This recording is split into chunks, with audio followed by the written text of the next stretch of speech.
షేర్లింగంపల్లి నియోజకవర్గం చందానగర్ డివిజన్ శుభోదయ కాలనీలో ఈ యొక్క శిలాఫలకం పుట్టి సంవత్సరం అవుతుంది. పోయిన సంవత్సరం 9వ తారీఖు 1వ నెల 2025 రోజు ఈ యొక్క శిలాఫలకం పుట్టింది. దానికి 25 లక్షలతోటి ఈ యొక్క శిలాఫలకాన్ని ఇనాగ్రేషన్ స్టోన్ వేయడం జరిగింది. మీకు కనిపిస్తున్న ఈ రోడ్డు చూడండి. ఈ రోడ్డు వేస్తామని చెప్పేసి ఈ యొక్క శిలాఫలకం ఏర్పాటు చేసిర్రు. అభివృద్ధి అనేది ఇంకా మొదలు కాలేదు.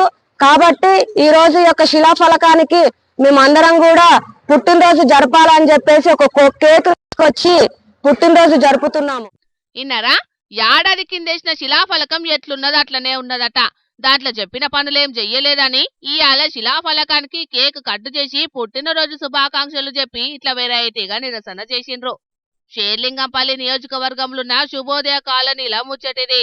గడిచిన 2 ఏళ్లల్లా శుభోదయ కాలనీ, జవహర్ కాలనీలల్లా శిలాఫలకాలేసి ₹1 పని కూడా అక్కడి ఎమ్మెల్యే అరికెపూడి గాంధీ సారు చెయ్యలేదని అక్కడి కారు పార్టీ లీడర్లు ఇట్లా వెరైటీ పుట్టినరోజు చేసి నిరసన చేసిండ్రు.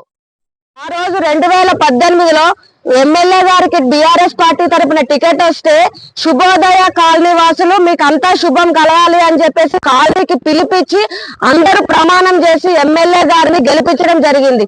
కానీ అంత గెలిపించిన తర్వాత కూడా ఈ యొక్క శుభోదయ కాలనీలో ఈ యొక్క ఇనాగ్రేషన్ స్టోన్ తప్ప ఈ రోజు ఎక్కడ కూడా డెవలప్మెంట్ కాలేదు. శుభోదయ కాలనీ జనాలు ఎమ్మెల్యే అరికెపూడి గాంధీకి శుభం కలగాలని కోరుకుంటే ఎమ్మెల్యే మాత్రం ఎక్కడేసిన గొంగలి అక్కడనే అన్నట్టు అసలుకు అభివృద్ధి కార్యక్రమాలే చేస్తలేడట.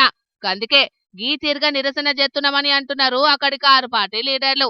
మరి లీడర్ల మాటలు విన్నాకనన్నా ఎమ్మెల్యే అరికెపూడి గాంధీ సారు పాత శిలాఫలకాల దుమ్ము దులిపి ఆ పనులన్నీ జల్దిన కటం పట్టిస్తాడో, లేకుంటే వీళ్ళ మాటలేం పట్టించుకోకుండా లైట్ తీసుకుంటాడో చూడాలే గాని వీళ్ళు చేసిన నిరసన కార్యక్రమం మాత్రం భలే గమ్మత్తున్నదన్న పట్టిండ్రు ఈ ముచ్చట తెలిసిన జనాలు.